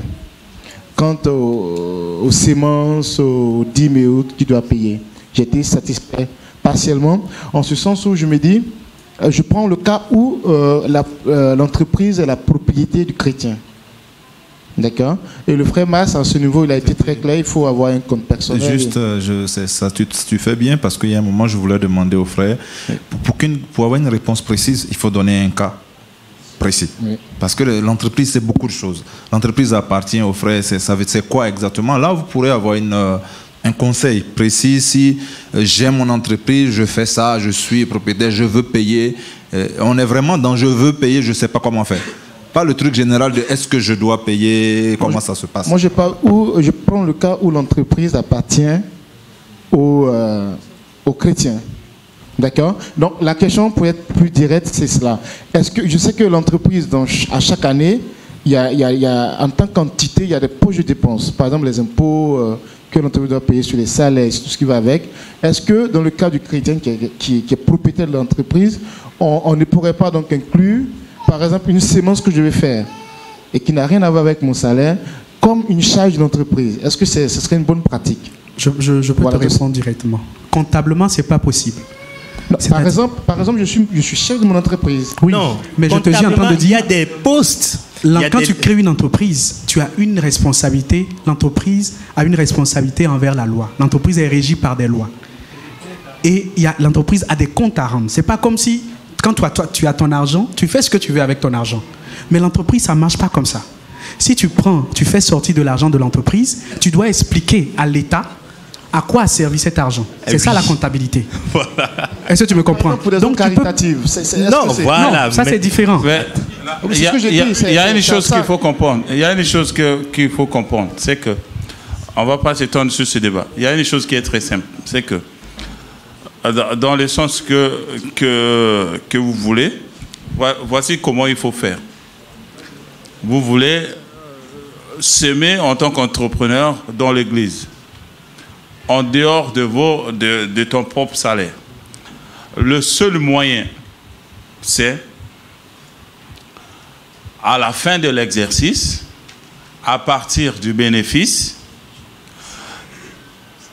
parce que si l'entreprise fait, je ne sais pas, 100 000 dirhams de chiffre d'affaires, et que ça laisse un bénéfice de 10 000 dirhams, par exemple, mais dans les 10 000 dirhams, il y a des postes que tu peux faire. Parce que dans les 10 000 dirhams, il y a les impôts. Il y a les 10 000 dirhams, tu payes ceci. Il y a 10 000 dirhams, tu donnes des royalties au personnel. C'est ton personnel, tu tires. Là, ce qui reste, tu es libre de tout faire ce que tu veux. Parce que là, tu as déjà payé l'État. Et l'État ne te regarde plus. Au fait, c'est ton argent maintenant. Parce que là, ce n'est plus l'entreprise. Ça, c'est ton argent. En tant que... Là, ça te revient. Et ce n'est que lorsque ça te revient que tu as droit. Et cette question, en fait, elle souligne une réalité que beaucoup d'entrepreneurs chrétiens rencontrent et qui font que, malgré toute leur bonne volonté, leur entreprise échoue. Parce qu'ils confondent l'argent de l'entreprise avec leur argent. Ça, c'est capital à dissocier. Quand on dit que l'entreprise est une personne, une entité à part entière, qui a une responsabilité vis-à-vis de l'État, c'est la notion de base qu'il faut comprendre. Que toi-même, tu dois t'inculquer. La première chose que tu dois faire quand tu crées une entreprise, c'est d'établir un contrat entre toi et l'entreprise pour dire, je vais avoir 10 000 dirhams. À l'intérieur, on peut avoir des primes de logement, des primes comme tu veux, mais à l'intérieur, ça reste dans le contrat. Parce que, après, quand on vient faire un audit, là que peut-être c'est des petites entreprises des 100 000 dirhams de capital et tout, donc l'État n'a pas le temps de regarder à l'intérieur de tout. Mais l'État, à un moment donné, quand il y a une malversation envers les employés et qu'on fait un audit de ton entreprise, mais on va voir ce qui se passe. Oui, tu es actionnaire à 100%, oui, mais ce qui te revient, c'est le bénéfice. Donc, il faut comprendre ce qu'est l'entreprise. L'entreprise, frère Maxa dit quelque chose, je sais que certains ont été choqués, mais il a dit que l'entreprise n'est pas chrétienne. L'entreprise n'est pas de nouveau, ne reçoit pas Jésus. L'entreprise est une entité morale qui a une responsabilité envers l'État. Et l'État, ce gars-là, il vient, il te prend. Donc voilà, ça il faut comprendre ça bien. Et l'État ne joue pas, hein? L'État ne joue pas, c'est un truc comme ça, il ne joue pas. Donc quand il va venir... En fait, il est en train de dire, si tu prends 5 millions en tant que directeur, tu le vires dans une église, on vient faire un audit, ils ne vont pas se contenter du fait, non, j'ai donné au Seigneur, c'est mon argent. Tu peux aller en prison pour ça, ce n'est pas ton argent. Parce que si l'entreprise est en péril, c'est des employés qui vont chômer, qui vont, etc. etc. Et l'État, ça, c'est son problème. Oui, Josué. Josué, d'abord. On va voir parce qu'on n'a plus beaucoup de temps. Ma question est celle-ci. Oui, mais on est presque à 21h. Est-ce que c'est bien d'épargner? Oui. Est-ce que c'est bien d'épargner même si on n'a pas un projet d'avenir? Pourquoi tu n'as pas un projet d'avenir d'abord? Est-ce que c'est bien... Est-ce que c'est bien d'épargner si on n'a pas un projet d'avenir? Pour le moment, un étudiant... Bon, c'est pas évident qu'il s'est assis. Mais voilà, comment vous vivez et vous n'avez pas un projet d'avenir? Moi, je ne comprends pas. La question, c'est est-ce que c'est bien de ne pas avoir... Mais la question, c'est est-ce que c'est bien de ne pas avoir... Le seul moyen pour ne pas avoir le projet d'avenir, c'est de s'attendre à la mort d'ici demain. Parce que je ne suis pas sûr de... Donc, je vais mourir certainement demain ou avant-demain, donc ce n'est pas la peine.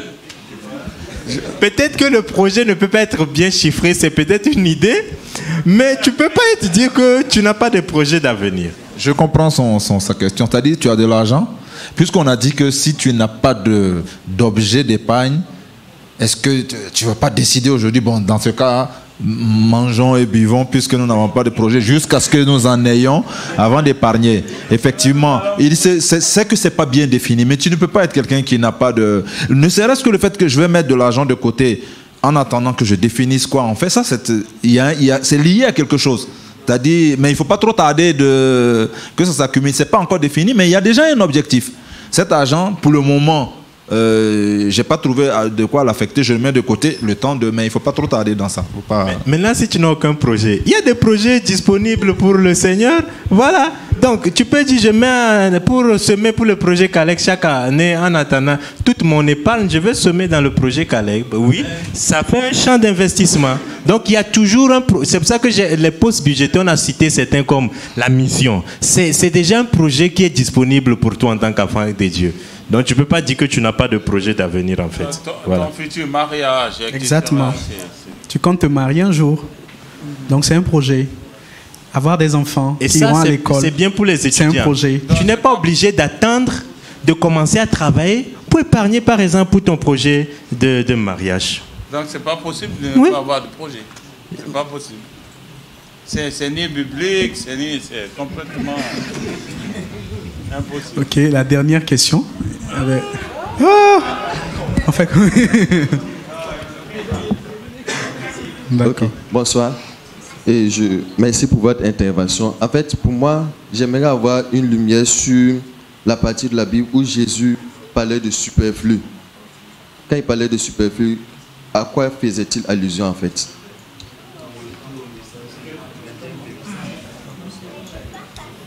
Le pasteur disait retour au message sur le bien périssable. Il y a un message qui s'appelle, je pense, les dimensions spirituelles des offrandes.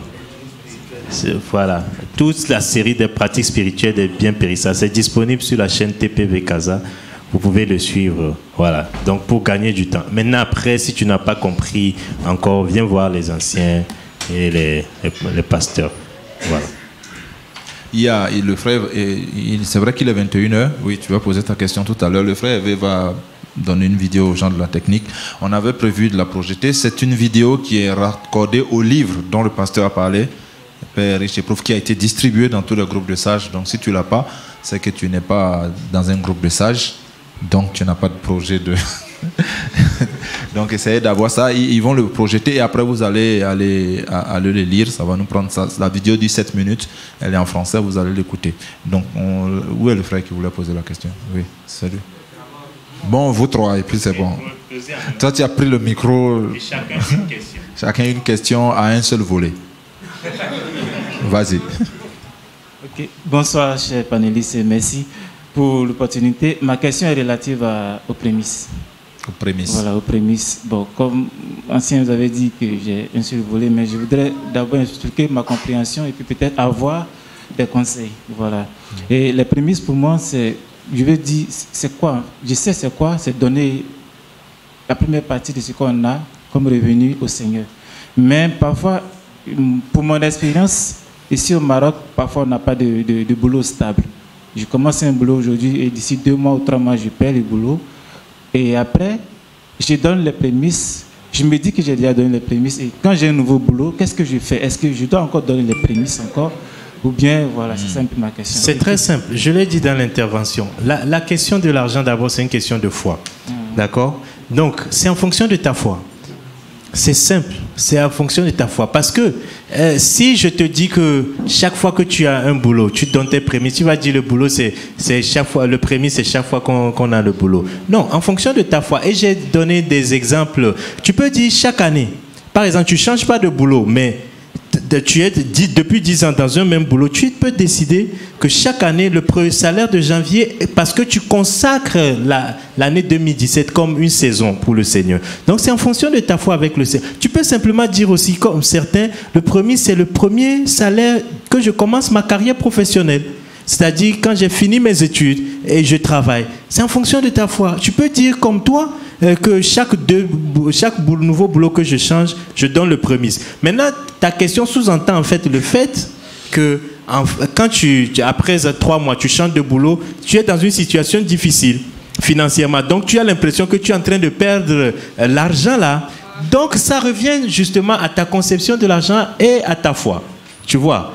Donc, si tu supposes que c'est comme si tu es en train de perdre quelque chose alors que tu vis dans des situations difficiles, alors tu n'as toujours pas bien compris. Donc, personne ne te dira qu'après chaque nouveau boulot, tu dois donner. Mais on te donne le principe, là, ta foi qui est issue de ta relation avec le Seigneur, va te pousser. Tu vas dire, Seigneur, je crois en ce principe. Je veux, comme je l'ai dit, certains le donnent chaque année, certains le donnent chaque promotion. Chaque fois, je passe à une nouvelle promotion. Donc, c'est simplement en fonction de ta foi.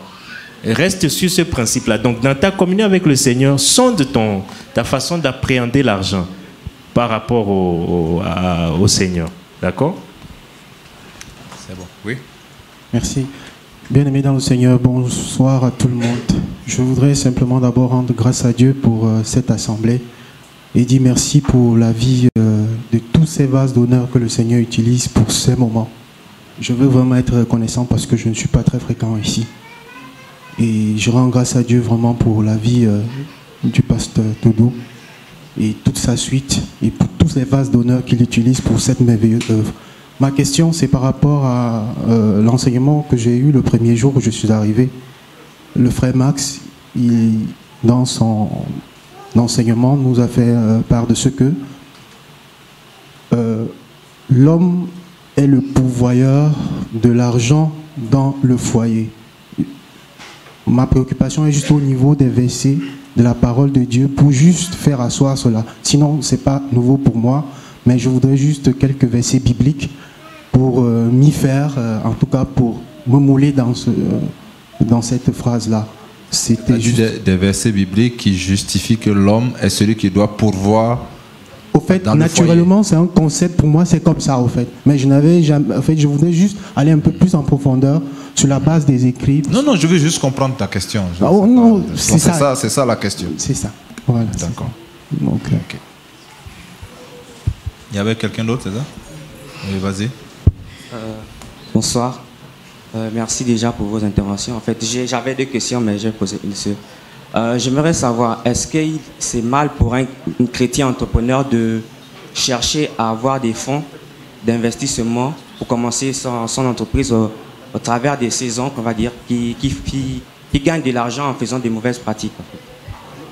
Ouais, tu sais qu'il gagne de l'argent en faisant des mauvaises pratiques? Tu ne sais pas, mais c'est après que tu sais en fait.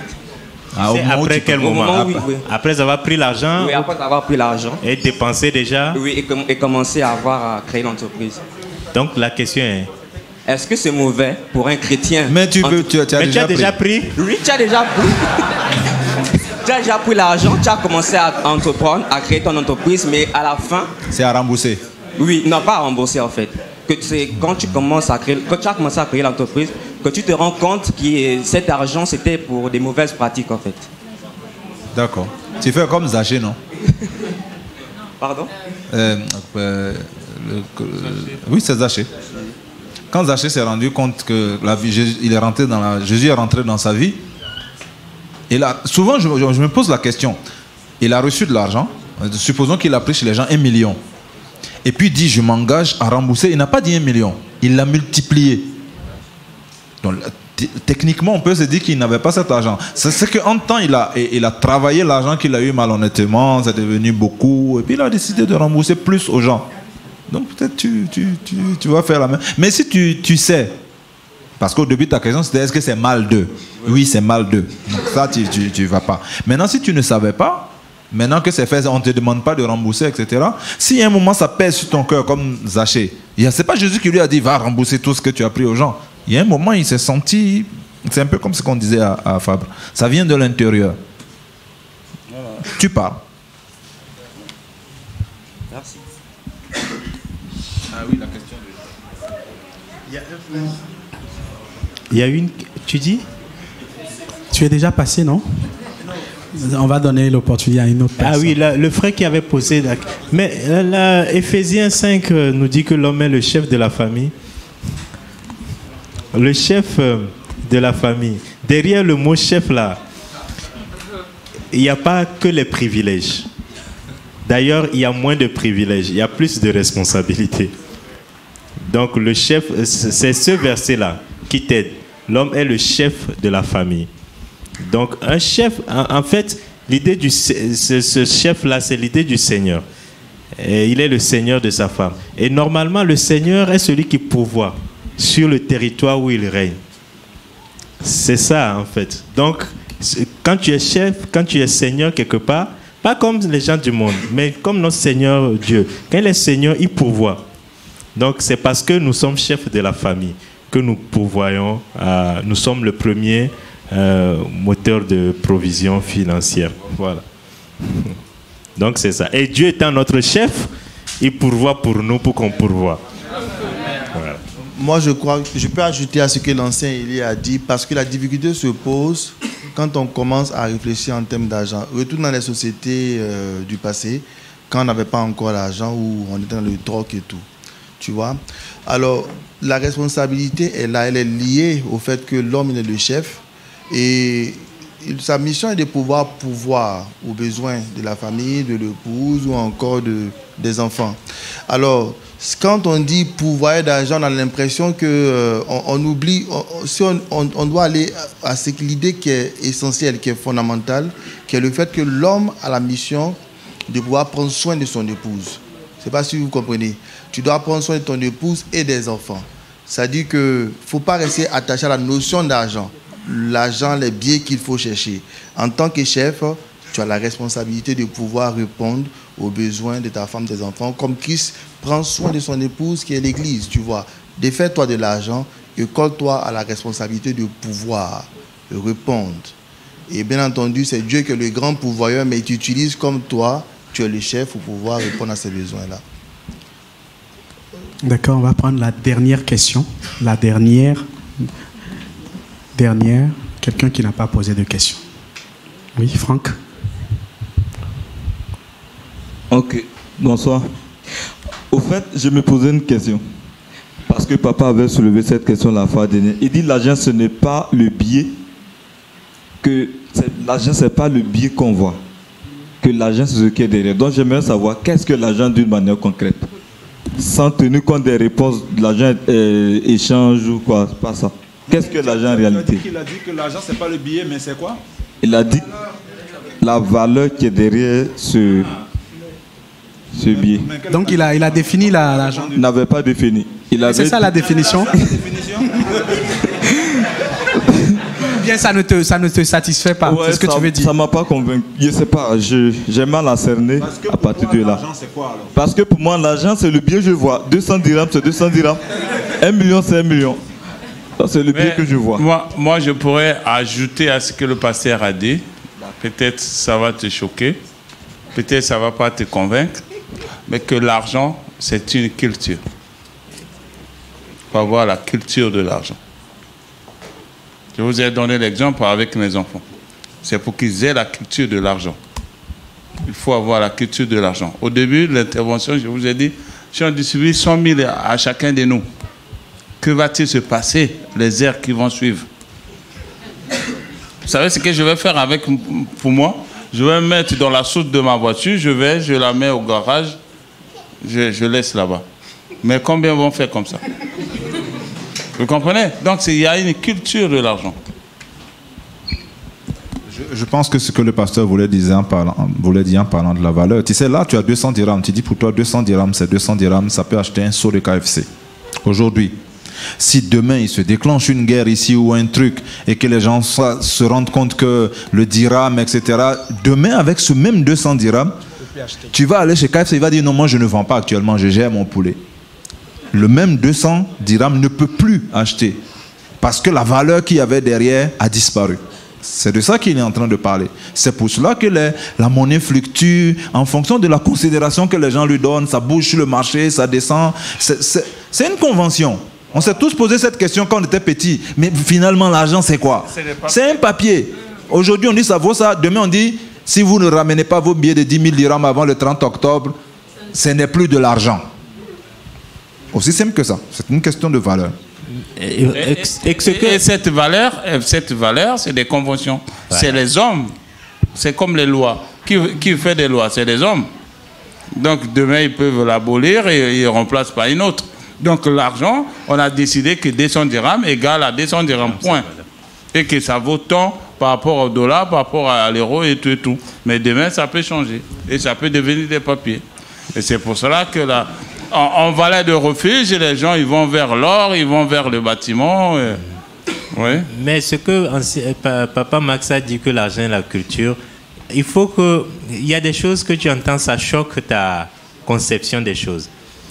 Donc, ce que je nous encourage à faire, c'est que d'essayer parce que ça va te demander à avoir un switch dans ta mentalité. Très important. Si ce switch-là ne se produit pas, tu vas toujours considérer l'argent comme le billet. Et le billet, ceux qui ont subi la dévaluation, ils le savent. Aujourd'hui, 10 000 dirhams, 10 000 francs CFA peut acheter ceci. Le lendemain, quand la dévaluation a été prononcée, 10 000 dirhams, 10 000 francs CFA ne peut plus acheter que la moitié de ça. Donc, si tu ne comprends pas la culture de l'argent, comment est-ce que fonctionne l'argent, comment est-ce que l'argent est créé, ce qui est tout un autre débat et toute une autre un autre séminaire. Mais si tu ne comprends pas ça, tu vas toujours penser, tu vas aller un jour à Marjan, tu te rends compte que les mêmes 200 dirhams d'il y a une année remplissent moins le caddie.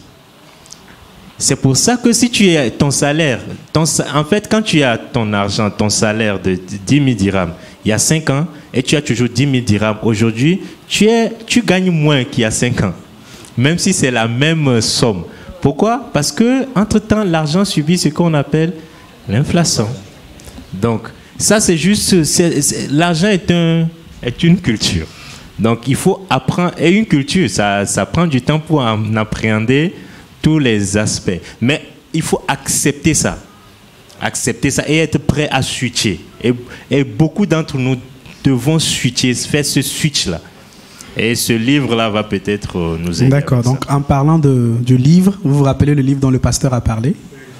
Voilà. Donc, Père riche, Père pauvre. On va voir juste un extrait. C'est un résumé. Dans tous les groupes des sages, je pense que vous avez reçu le livre. Donc, il faut le lire. Le livre a été envoyé dans tous les groupes des sages. C'est 250 pages. C'est en PDF. Téléchargez-le, lisez-le. Mais il faut le lire, car un sage doit lire. Il doit bosser. Donc, c'est juste un résumé, un extrait du livre qu'on va voir en vidéo. Si la technique est prête.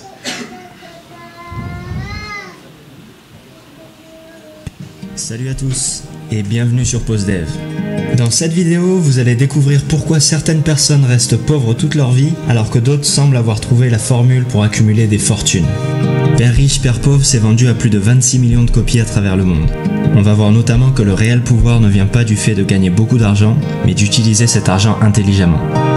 La principale raison pour laquelle les riches s'enrichissent et que les pauvres deviennent de plus en plus pauvres, c'est que le sujet de l'argent n'est pas enseigné à l'école. Et il est difficile pour des parents pauvres d'expliquer à leurs enfants comment gagner de l'argent, car ils n'ont eux-mêmes pas pu sortir de cette situation. Ils doivent donc se rabattre sur ce qu'ils considèrent être le meilleur conseil possible pour leurs enfants: va à l'école et travaille dur pour obtenir des bonnes notes. Robert Kiyosaki avait lui aussi un père très éduqué, mais qui n'avait aucune idée comment gérer ses finances. Il lui disait sans cesse que c'était mal de vouloir de l'argent, qu'il ne pouvait pas lui offrir quelque chose parce qu'il n'en avait pas les moyens, et que la meilleure solution pour ne pas avoir de problèmes financiers, c'était de travailler dur à l'école. En parallèle, Kiyosaki raconte qu'il a eu la chance de connaître une vision opposée grâce au père de son meilleur ami Mike, qu'il a rencontré quand il avait 9 ans, et qui lui a permis de confronter ces deux visions dès le plus jeune âge. Celle de son père riche, le père de Mike, et son propre père, son père pauvre. La première leçon qu'il a apprise de son père riche, c'est que les riches ne travaillent pas pour l'argent. La principale émotion qui dirige les gens, c'est la peur. La peur de ne pas pouvoir payer ses factures, la peur de se faire virer, la peur de ne pas avoir assez d'argent, la peur de repartir à zéro. La plupart des gens n'étudient pas le sujet de l'argent. Ils se contentent de trouver un job, gagner un salaire et payer leurs dépenses, et ils pensent que c'est plus d'argent qui va régler leurs problèmes. Mais ils ne réalisent pas que le problème, ce n'est pas leur manque d'argent, mais leur manque d'éducation financière. Cette peur de ne pas avoir assez d'argent est couplée d'une autre émotion puissante, le désir. Le jour où on reçoit une augmentation, on commence à réaliser toutes les choses que cet argent peut nous acheter. On se dit pourquoi pas acheter une plus grosse voiture, un appartement plus grand et mieux placé, et des expériences plus stimulantes et plus coûteuses, jusqu'à ce qu'on réalise qu'il nous faut plus d'argent. Et c'est comme ça que l'argent finit par prendre le contrôle de nos vies et qu'on se retrouve coincé à travailler dans un job qui nous plaît pas, simplement parce qu'on n'a pas pris le temps de s'éduquer sur le sujet de l'argent. Robert Kiyosaki appelle ça la rat race, ou la course de rats. On s'imagine un rat de laboratoire courir dans sa cage pour trouver une sortie, alors que son sort est déjà scellé. La première clé consiste à réaliser qu'on ne peut pas se contenter de tirer 100% de nos revenus de notre travail salarié, pour ne pas se retrouver coincé dans la course de rats. Ce qui importe, c'est pas combien d'argent vous gagnez, c'est combien d'argent vous gardez. On a tous entendu parler de ces gagnants du loto qui passent d'un seul coup de 0 à 10 millions sur leur compte en banque pour finir fauchés dans l'année, ou des anciens joueurs de foot qui gagnent des millions à 20 ans, mais qui font la queue chez Pôle emploi 10 ans plus tard. La solution, c'est de développer son éducation financière. Si vous voulez devenir riche, la plus importante leçon à retenir, c'est de connaître la différence entre un actif et un passif, et d'acheter des actifs. Les riches achètent des actifs, alors que les pauvres achètent des passifs qu'ils pensent être des actifs. Un actif va mettre de l'argent dans votre poche, alors qu'un passif va prendre de l'argent de votre poche. Un actif va créer pour vous un cash flow positif.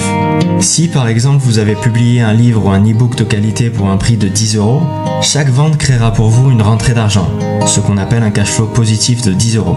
Toute chose qui génère un cash flow positif est un actif. Si cet actif ne requiert pas ou très peu de votre temps, on parle d'un revenu passif. contrairement à un revenu actif comme un salaire pour un job qui nécessite votre présence. Si au contraire vous avez un abonnement de cinéma qui vous coûte 40 € par mois, cet abonnement génère un cash flow négatif de 40 € tous les mois. C'est un passif. Notez que c'est le caractère répétitif qui nous intéresse ici. Chaque vente de l'e-book va créer une rentrée d'argent et chaque mois d'abonnement va entraîner une sortie d'argent. Si on analyse comment une personne gère son cash flow, on peut rapidement dire si cette personne est éduquée financièrement et prédire son avenir financier. Ce qui manque dans l'éducation financière des pauvres, c'est pas comment gagner de l'argent, mais comment gérer son argent. La plupart du temps, plus d'argent ne règle pas les problèmes d'argent. Pour rendre ça un peu plus concret, laissez-moi vous donner un exemple en imaginant le bilan financier de père riche et celui de père pauvre à leur sortie d'école. Père pauvre gagne tous les mois 1500 € grâce à son travail. Ces 1500 € servent à payer sa voiture, son loyer, ses repas et lui laissent un surplus de 200 € pour financer ses sorties du week-end et s'acheter des abonnements de télévision et le dernier iPhone. Son bilan financier ressemble donc à ça. Un revenu 100% généré par son job qui est égal à ses dépenses. Une quantité de passifs qui s'accumule et des actifs inexistants. Il emboutit sa voiture et doit donc s'endetter pour financer les réparations car il n'a pas d'argent de côté. La seule solution pour sortir de cette situation est de négocier une augmentation ou commencer un petit boulot à côté pour arrondir ses fins de mois. Père riche gagne lui aussi 1500 € par mois.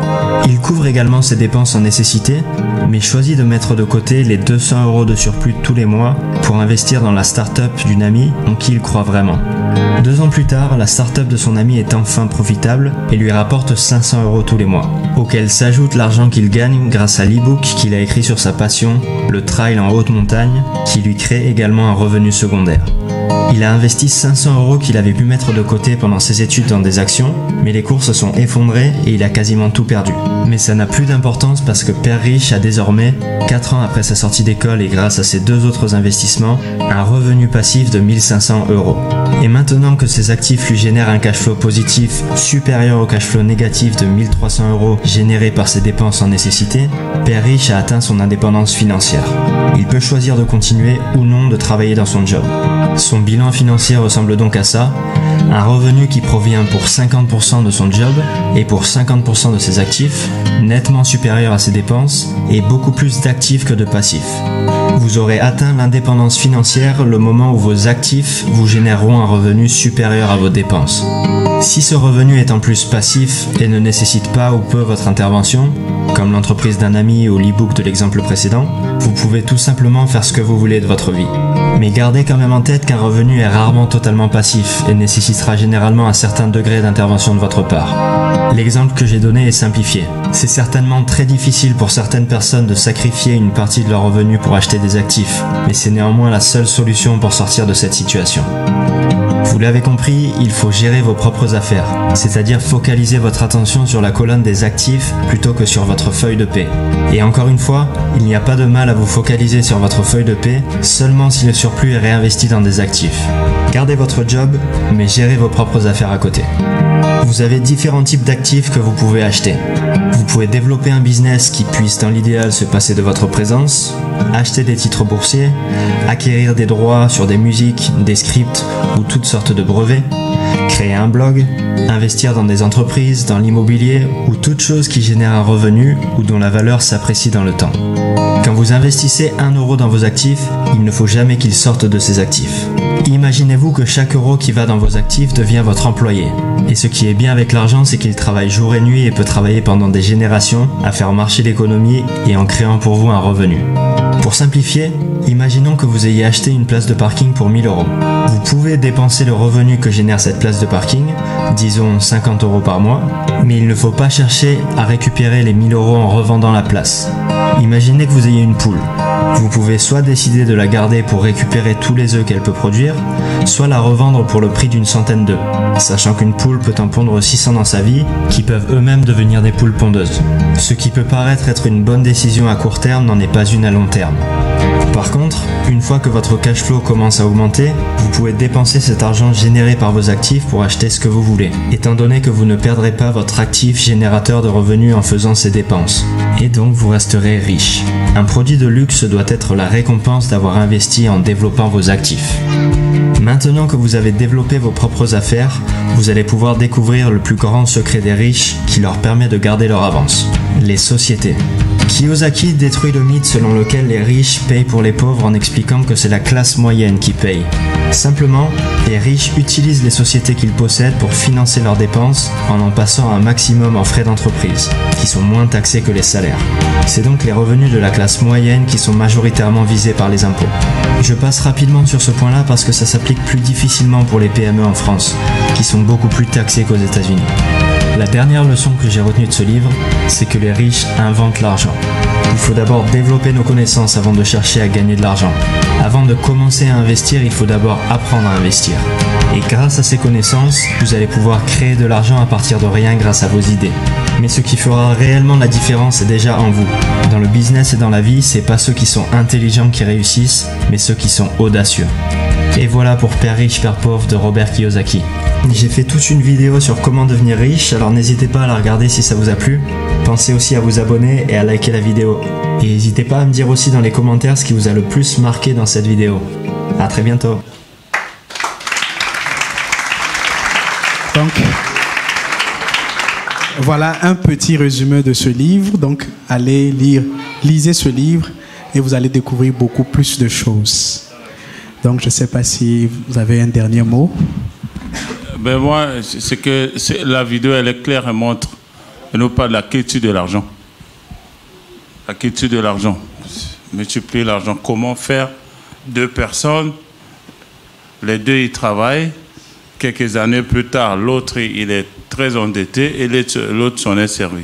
Il a utilisé sa matière grise, il est rentré dans la culture de l'argent, il s'en est sorti sans problème et l'autre il est resté. Donc, il faut avoir la culture de l'argent. Il faut apprendre à multiplier l'argent, à faire travailler l'argent. C'est le seul moyen pour s'en sortir du cycle de l'endettement, du manque, c'est de faire travailler l'argent. On a montré dans la vidéo que l'avantage avec l'argent, c'est qu'il travaille pour toi jour et nuit. 100 jours de repos, il travaille pour toi. C'est ça la culture de l'argent dont je parlais tout à l'heure. Ils ont dit aussi dans la vidéo qu'il fallait trouver des actifs, des choses qui produisent de l'argent. Et c'est à la course des actifs, des fois, qu'on se fait avoir. Quand Elie parle des gens qui viennent vous dire, ah, il y a la... Comment on appelait ça en Côte d'Ivoire? Le placement, on vient vous sortir des trucs pour vous dire, ça va vous sortir de l'argent et on se fait avoir. Mais on vous a donné les clés qu'on vous a données là tout à l'heure au début. Pour moi, ce sont des actifs. Je sais que quand on est à l'église, qu'on dit aux gens, paie ta dîme. On a toujours quelque part, oui, bon, à l'église, on finit toujours par arriver à ça, paie ta dîme, paie tes offrandes, paie tes... C'est des actifs. C'est des actifs. Et ils travaillent pour vous. Eux, ils travaillent non seulement ici, jour et nuit, mais ils travaillent là-haut. Donc, c'est important. Je ne sais pas si c'est bon, l'ancien Elie, le pasteur. Ne pas mépriser. C'est vrai qu'il faut avoir des recherches pour voir comment les richesses se créent. Mais je vous en prie, nous sommes les fils du royaume. Comme il a dit, c'est-à-dire qu'il faut pouvoir comprendre que les lois que nous avons, par exemple dans l'enseignement que nous avons sur les 10 lois pour vivre l'abondance sur la terre, ce sont là déjà des secrets pour pouvoir avancer au niveau financier. Donc, développons-nous, étudions, apprenons, mais par-dessus tout, n'oublions pas que nous sommes les fils du royaume et ces lois-là, je crois et je l'expérimente personnellement, il faut avancer. Amen. Voilà. Et je voulais ajouter que la plupart des meilleurs livres, des best-sellers en matière, que ce soit du leadership ou d'argent, sont écrits par des chrétiens ou des pasteurs. Après, vous pouvez faire des recherches sur les auteurs, vous allez voir. Ça devient quelque chose qui est utilisé partout dans le monde. Et souvent, la personne ne met pas en avant le fait qu'il est pasteur quand il écrit le livre. Mais c'est des chrétiens ou des pasteurs pour dire que nous avons de l'avance si nous appliquons les choses qui nous sont enseignées, tout simplement. Des fois, même quand vous lisez les livres, vous allez vous rendre compte que ce qu'il a dit là, il a tiré de ce passage. Vous allez comprendre rapidement que ça vient de la parole de Dieu. C'est ce que je voulais ajouter. Que le Seigneur vous bénisse. Est-ce qu'on peut acclamer nos panélistes?